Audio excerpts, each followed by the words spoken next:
Hello, ladies and gents! It's good to be back after the holidays, and what better way to get ourselves back up to speed than to watch a juicy Soviet Tier 10 medium carry.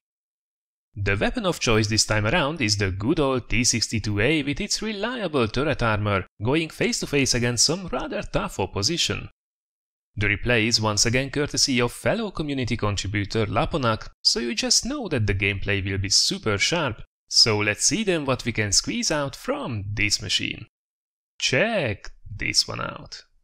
Alright, so here we are in our T-62A, this time around in a standard battle on good old mines. And oh, someone had a little accident. But let's focus on the action instead, of which there will be plenty in this match. So, let's have a look at the matchmaking. This is a pretty standard tier 10 match.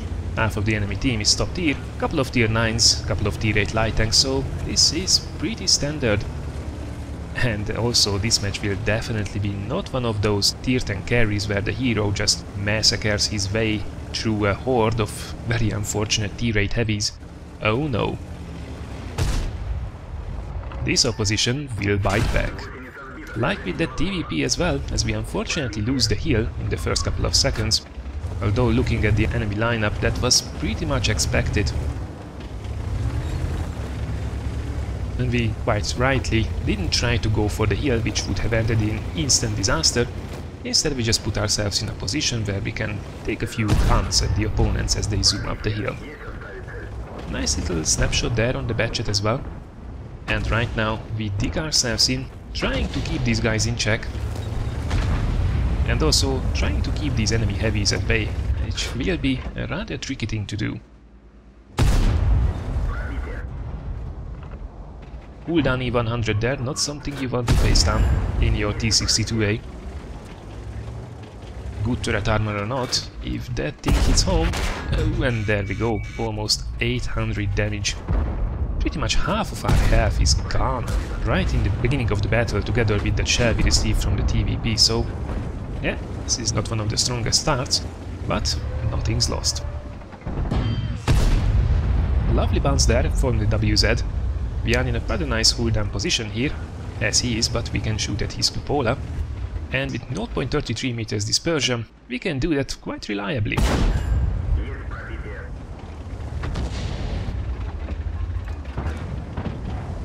Should be able to put one into the RU as well.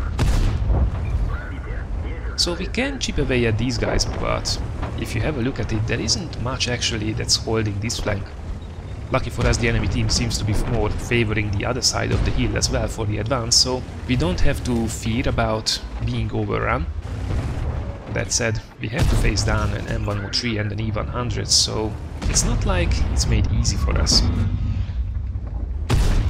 Now I wanted to mention here the amount of heat we are firing at these guys, and against the M103 it's probably a little bit overkill. But the heat was loaded against the E100, and that's certainly something where heat will be required. That lucky bugger slams a heat shell into us this time around, luckily rolling a little bit lower, 685. He's actually lucky not to get killed there. But that leaves us under 150 HP in a tier 10 match, so the room for error is now officially gone. Luckily the E100 misses the next shot. We put one straight through the mantlet of the M103. Those dirty heat shells. What can you do? Sometimes you just have to press the 2 key. Alright, M103 down, E100 is a one-shot, but now there is a T-54 lightweight started to harass us up from the hill. We should be able to punish that guy nicely there though. He's trying to be awfully cheeky, but he exposes way too much there from himself, and we side scrape pretty much perfectly against him. We really can't expect the E100 to push at this stage, so we can give this guy our undivided attention, as he just tries to fruitlessly shoot at our sides. APCR or not, you are not going through that angle, my friend. So far so good, we did hold this flank quite nicely, despite the lack of tank destroyer support behind us, which is quite usual on this map. However, the enemy team, as expected, pretty much dealt with the opposition on the other side and is now threatening our base directly.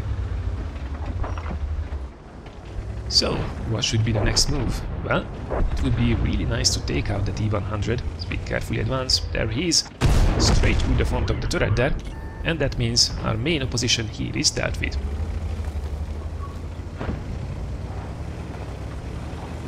Alright, TVP up there, however our reactions are way faster than him, and that means one of the most dangerous tanks for us in this position is now out of the game. Now you did see us instantly hugging the rocks there, trying to avoid artillery, and it takes a punt anyway, and now we are safe. Taking the high ground against our opposition, and as we know, since Obi-Wan Kenobi, having the high ground is of crucial importance.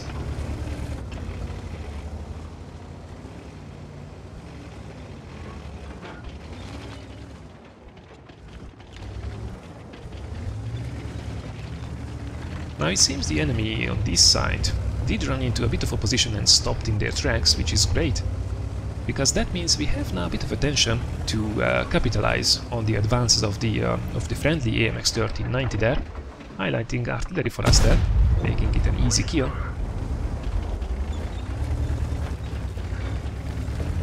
There is still a GWE 100 though as well, who is actually spotted in a really strange position. Oh well, we won't be complaining about that one.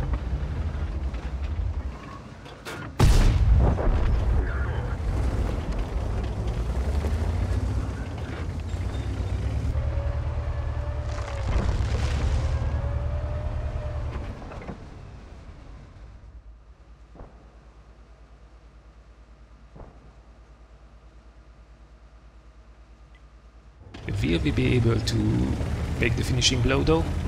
It seems unlikely. The AMX is out of shells. Probably the Guerrilla will not be in a rush to leave that position. Oh, never mind, there he is. We are just changing ammunition and there is the killing blow. One ultra dangerous tier 10 tank destroyer is down, then that leaves us with an E4, an E75 and a WZ-111. All of them are right under our noses. E75 is down, and there is the WZ-111 aiming right at us. Now what a lot of people might do here probably is to try to peek over the ridge, find a hold down position, but why risk that? The gun depression on this thing is not crazy good, we only have 5 degrees, so we wouldn't be able to go into a perfect hold down position.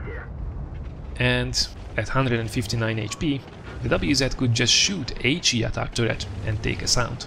So instead we just look for new angles, and we are rewarded with an easy shot into the WZ side. Now we ask our AMX 1390 there to not cap, as we now seem to have pretty much the upper hand, so why not secure some more damage. And he is a good sport, he indeed leaves the cap and joins the fight in hope of a few extra shots into the enemies. Well, unfortunately that one did go into the tracks, but the next one should be the killing blow, and now it's really down to feast on this very unfortunate E4, who is out of friends and out of luck. And it's that easy, or at least it looks that easy, to do over 8000 damage in a tier 10 match. Now these are exactly the kind of replays that really just make you want to play those high tier mediums all day long. Being able to put constant pressure on the enemy team resulted in a very well deserved victory, bagging 9 kills and a whopping close to 8200 damage on the way, almost exclusively against tier 10 and tier 9 opponents. An ace tanker it is then to nobody's surprise, together with a Radley Walters, Spartan, High Caliber and of course a Top Gun. Looking at the team results, apart from us, the only person who really had a good game here was actually the enemy TVP, surprise surprise, another popular tier 10 medium, right up until the point where we ended him and his hopes of carrying this one. And finally, we fired 38 rounds in total, hitting 33 of them and penetrating 29. And yes, there certainly was a lot of heat flying around, at least in the first half of the match, but when you have to hold the line against an E100 and friends head on, your options are, let's be honest, rather limited. Right, this was then our T-62A adventure, courtesy of Serbia's one and only Laponac. Thanks again for another action-packed tier 10 carry, much appreciated. Don't forget to check his channel out if you do speak the language, there is some pretty high quality gameplay to be had there. Also, thanks a lot for watching everybody, I really hope that you did enjoy this little tier 10 mayhem, and if you did, thanks a lot for considering giving this a like or sharing it. Tomorrow I will be back with another episode from our Blind Shot special, and then on Thursday it's time to peek behind the curtains with a little channel update just for you. Take care everyone, and I already look forward to seeing you again in one of the next videos.